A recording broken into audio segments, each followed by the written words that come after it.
Hey guys, and welcome to our first video lesson in a really long time. I'm sure you've really missed listening to my voice every night. I know, I've really missed making these videos for you. But have no fear, here's another one for you. We are going to learn our last section of chapter 9, which is using trigonometric identities. Now, what identities are basically statements that are true for any angle. And we can use these identities to find trig values or to just simplify expressions that have trigonometric functions in them. And that's what we're going to be doing today. So you guys actually already know a lot of these identities. So the first group I have here are called the reciprocal identities. And you know that cosecant, we learned this a while back, is just the reciprocal of sine. So that's 1 over sine theta. Secant is 1 over cosine, and cotangent is 1 over tangent. You also know that tangent is sine over cosine. So that means that cotangent must be cosine over sine. So those first 5 are probably ones that you're pretty familiar with.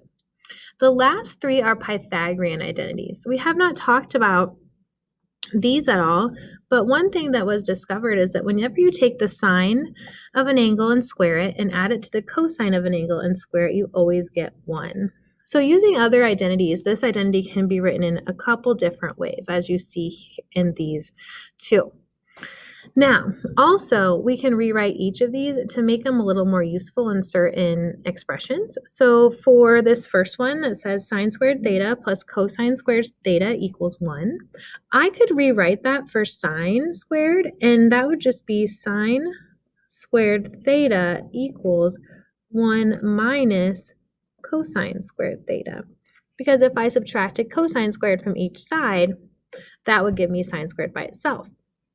I could also do the opposite, and I could solve for cosine squared by just subtracting sine squared. So these just different forms of this identity might be helpful when we get to simplifying. You can do a similar thing with the next Pythagorean identity, which is 1 plus tangent squared theta equals secant squared theta. We could just subtract the 1 to get tangent squared by itself. So another way to write this would be tangent squared theta equals secant squared theta minus 1. So we can look out for a statement that might look like that. We could also rewrite this last one, that's 1 plus cotangent squared theta equals cosecant squared theta, by subtracting 1.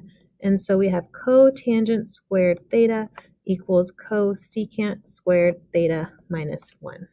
Now, I just want to reiterate that I'm not changing these at all.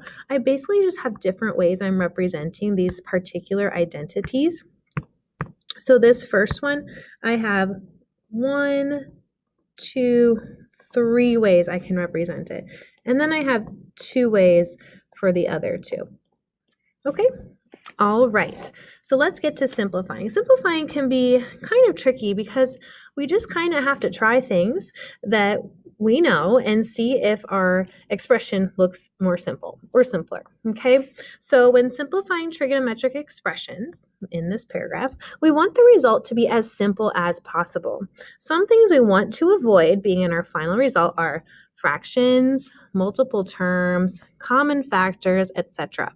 So some things that I want you guys to really think about when I give you an expression, I tell you to simplify it, is first, could I maybe use one of these reciprocal identities or the tangent or cotangent identities, okay?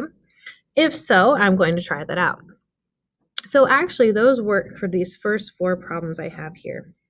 Okay, on your notes that you have, letter A, I've changed it, so I'm going to give you about 10 seconds. It used to be tan x over cosine x. I want you to change it to tan x over sine x. And we are going to simplify. So this is not very simple. It's in a fraction. Let's see. Is there anything we know about either of these functions that we could write in a simpler way? Well, we know tan x is sine x over cosine x, which might not seem simpler, but the fact that I have sine x in that, and then I have sine x in the bottom, is actually a good thing because now I see something in common. So if I have sine x over cosine x divided by sine x, that's really divided by sine x over 1. So we're dividing by a fraction. So this is my division bar here. And so to divide by a fraction, I'm going to multiply by the reciprocal.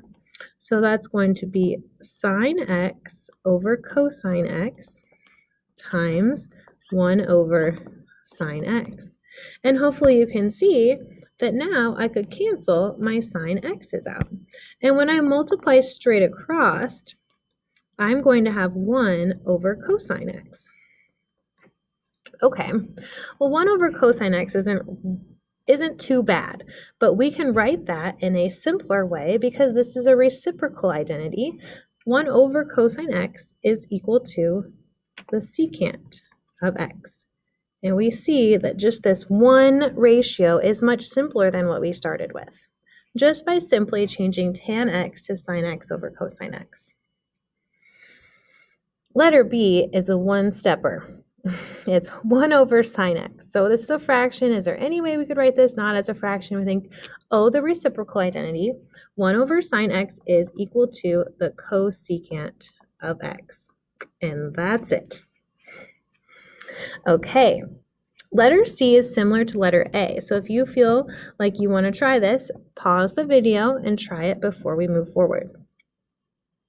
In letter C, what I'm going to do is I see I have cosine x over sine x. Wait, actually, I don't really have to do anything like letter A. It's just like letter B. Excuse me, I was thinking I had a tangent in there. Cosine x over sine x, isn't that just cotangent x? That's up here, right there. Crazy. But letter D, this one, we want to rewrite some things. So first of all, sine x is great. We don't have any other way we want to change that. The only other thing we could write would be like 1 over cosecant x, which is not going to make it any more simple. Cotangent x, however, I could write that in terms of sine and cosine. So let me leave my sine x out front. Let me rewrite cotangent as cosine x over sine x. And then remember secant x is the reciprocal of cosine, so I could rewrite that as 1 over cosine x. Remember, this is just sine x over 1. This works out great now because I can cancel out anything that is in the top and the bottom. So I can cancel out these sines and these cosines. So all I have left is 1 over 1. And so actually this completely simplifies all the way down to 1. Pretty cool. Okay, so all of those we were either using reciprocal identities or the cotangent and tangent. Okay, E and F, we're going to factor. You're probably like, oh no, factoring. But really, it's not too bad. If you look at E and F, they both have 2 terms. So 2 terms is a big hint. Is there something that both those terms we have in common that I could maybe factor out? So notice that this is cosine theta minus cosine theta times sine squared theta. So what they have in common, these 2 terms, is a cosine. So because they both have a cosine, I can factor that out. And one thing I want to point out is that this first one is really like we're taking 1 times cosine. So when I take the cosine out, cosine theta, I still have left over 1.